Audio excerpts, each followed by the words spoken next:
معراج شریف کو لیتے ہوئے ہم نے سمجھنا یہ ہے کہ میری سرکار کا مقام کیا ہے۔ میں نے سرنامہ کرام میں سورہ نجم کی آیت مبارکہ کی تلاوت کی، جس میں اللہ رب العزت ارشاد فرماتے ہیں پھر وہ قریب ہوا اور قریب ہوا یہاں تک کہ دو کمانوں کے برابر فاصلہ رہ گیا یا اس سے بھی کم۔ اب آؤ معراج شریف کی طرف کہ کون قریب ہوا ہے؟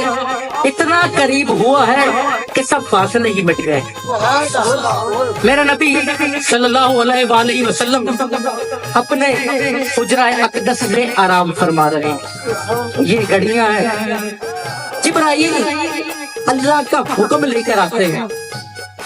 اب قانون تو یہ ہے کہ بڑے کا حکم آ جائے تو اب اس کو پاس یہ اختیار ہے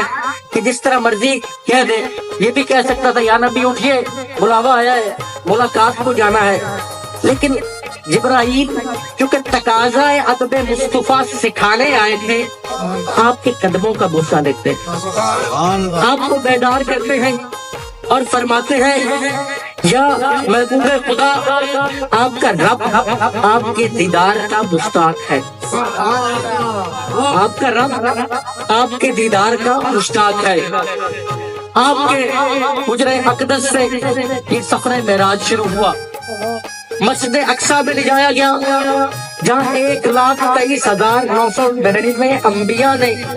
آپ کا استقبال کیا۔ آپ نے وہاں 2 رکعت نماز نفل پڑھائی جس میں میرے سرکار امام بنے اور 1,23,999 نبی مقتدی بنے۔ یاد رکھنا یہ وہی نبی ہیں جن میں ہر کسی کو کوئی نہ کوئی فضیلت، کوئی نہ کوئی صفت عطا کی ہے، اور ان کا امام وہ ہوتا ہے جو سب میں سب سے زیادہ علم والا ہو،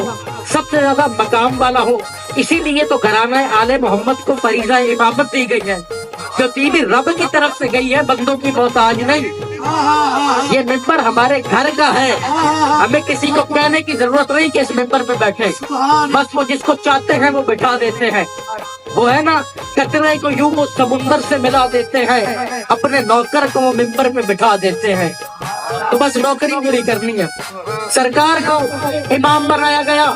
سارے نبیوں نے آپ کی امامت میں نماز ادا کی، بتلا دیا کہ نہ محمد سے بڑھ کر کوئی حسن والا ہے، نہ محمد سے بڑھ کر کوئی علم والا ہے، نہ محمد سے بڑھ کر کوئی حلم والا ہے۔ اب نوافل ادا ہو گئے، عرش کا سفر شروع ہوا، آسمانوں کا سفر شروع ہوا، جبرائیل امین آپ کے ہمراہ ہیں، اب آسمانوں کی طرف جا رہے ہیں۔ ذرا دماغ اپنا اب ادھر کو لے جاؤ کہ جبرائیل امین سرکار کے ہمراہ ہے، سرکار آسمانوں کی طرف جا رہے ہیں۔ پہلے آسمان پر پہنچے، حضرت آدم نے آپ کا استقبال کیا، دوسرے ہی آسمان پر پہنچے، حضرت عیسیٰ اور حضرت یحییٰ نے آپ کا استقبال کیا، تیسرے آسمان پر پہنچے، حضرت یوسف نے آپ کا استقبال کیا، چوتھے آسمان پر پہنچے، حضرت ادریس نے آپ کا استقبال کیا، پانچویں آسمان پر پہنچے، حضرت ہارون نے آپ کا استقبال کیا، چھٹے آسمان پر پہنچے، حضرت موسیٰ نے آپ کا استقبال کیا، ساتواں آسمان آیا،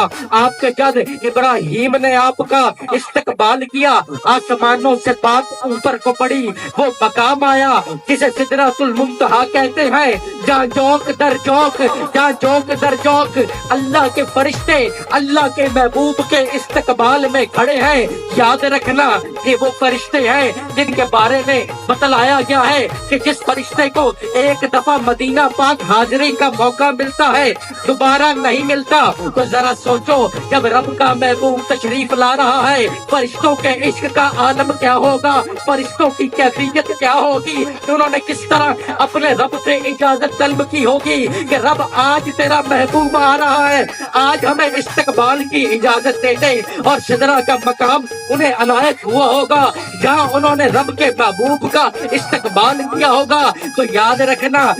رکھنا آج تم سے پوچھا جاتا ہے کہ 12 ربیع الاول سرکار کی آمد کا دن ہے، تم سڑکوں پر کیوں نکلتے ہو، نبی کی نام کی محفلیں کیوں سجاتے ہو، تو تم بتا دینا کہ ہم ہے تو فرش نشی پر عرش والوں کی سنت پوری کرتے ہیں، اور جو فرشتوں سے میرے نبی نے کرایا ہم وہ زمین پر کرتے ہیں تو اے بندے اب وہاں فرشتوں نے آپ کا استقبال کیا.